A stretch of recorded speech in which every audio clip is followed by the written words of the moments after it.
Hi, all of you. வணக்கம் எல்லாத்துக்கும். TNAUல UG admission, diploma admission போட்டுக்கிறவங்க rank listக்காக வெயிட் பண்ணிட்டு இருக்கீங்க. எப்ப வரும் அப்படின்னு கேட்டிருந்தீங்க இல்லையா? MBC reservationோட update next week ஹியரிங்க்கு வரதா இருக்கு. அதனால next week அவங்க எப்போ MBCயோட ரிசல்ட் சொல்றாங்களோ அதுல இருந்து ஒரு 1 or 2 daysலயே நம்மளுக்கு எல்லா யூனிவர்சிட்டியோட அப்டேட்டும் நம்மளுக்கு வந்துரும். அது வரைக்கும் என்ன பண்ணணும்? வெயிட் பண்ணி தான் ஆகணும்.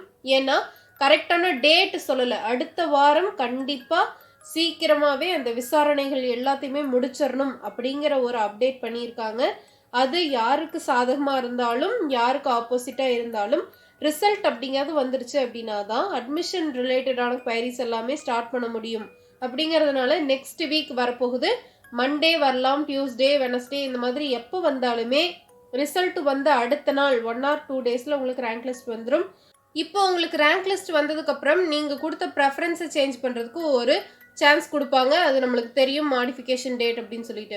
இப்போ ப்ரெஃபரன்ஸ் கொடுத்ததுல ஃபர்ஸ்ட், செகண்ட், தேர்டு, ஃபோர்த்து இப்படி நம்ம கொடுத்துருக்கோம்னா எந்த காலேஜ் எனக்கு ஃபர்ஸ்ட் கிடைக்கும் அப்படின்னு கேட்டிருந்தீங்க. அதாவது உங்களுக்கு வந்து ப்ரெஃபரன்ஸ்ல ஃபர்ஸ்ட் ப்ரையாரிட்டி வைஸ் தான் பார்த்துட்டு வருவாங்க. ஃபர்ஸ்ட் காலேஜ்லேயே உங்களுக்கு சீட்டு கிடைச்சது, உங்களுக்கு கட் ஆஃப் சீட்டு கிடைச்சது அப்படின்னா உங்களுக்கு கிடைச்சிரும். இல்லை அப்படின்னா செகண்டு, தேர்டு இந்த மாதிரி தான் கொடுப்பாங்க. ஒருவேளை உங்களுக்கு 4th, 5th இந்த மாதிரியான காலேஜ் கிடைச்சு அதுக்கு மேல அப்வர்ட் மூமெண்ட் அப்படிங்கறது கொடுப்பீங்க இல்லையா? அப்போதான் என்ன பண்ணுவாங்க, தேர்டு காலேஜ்ல இருக்கா, செகண்ட் காலேஜ்ல இருக்கா, ஃபர்ஸ்ட் காலேஜ்ல இருக்கான்னு பார்ப்பாங்க. ஒருவேளை தேர்டு காலேஜ்லயே உங்களுக்கு சீட் அலாட் ஆயிருந்துச்சு அப்படின்னா தேர்ட்ல வந்துடும். செகண்ட் காலேஜ்ல அப்படின்னு பார்க்கும்போது உங்களுக்கு தேர்ட்லயே சீட் கிடைச்சிருச்சு அப்படின்னா செகண்ட் காலேஜ் அவங்க பார்க்க மாட்டாங்க. ஓகே, புரிஞ்சிருக்கும் அப்படின்னு நினைக்கிறேன்.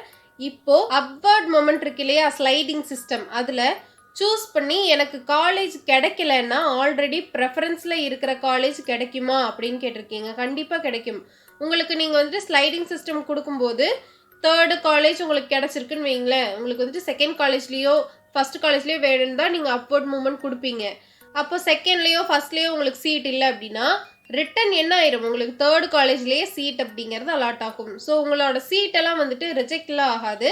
ஆல்ரெடி உங்களோட சீட் இருந்த சீட் வந்துட்டு அப்படியே இருக்கும். 7.5 ரிசர்வேஷன் ஸ்டூடெண்ட்ஸுக்கு சீட்டு கிடைக்கலன்னா ஜென்ரல் கவுன்சிலிங் அட்டன் பண்ணும்போது கவுன்சிலிங் ஃபீ பே பண்ணணுமா அப்படின்னு கேட்டிருந்தீங்க. கண்டிப்பாக பே பண்ணணும். 7.5 ரிசர்வேஷனுக்கு ஃப்ரீ அப்படிங்கிற ஒரு அனௌன்ஸ்மெண்ட் இன்னும் வரல. வந்துச்சு அப்படின்னா உங்களுக்கு 7.5 ரிசர்வேஷனில் ஃப்ரீ இருக்கும்.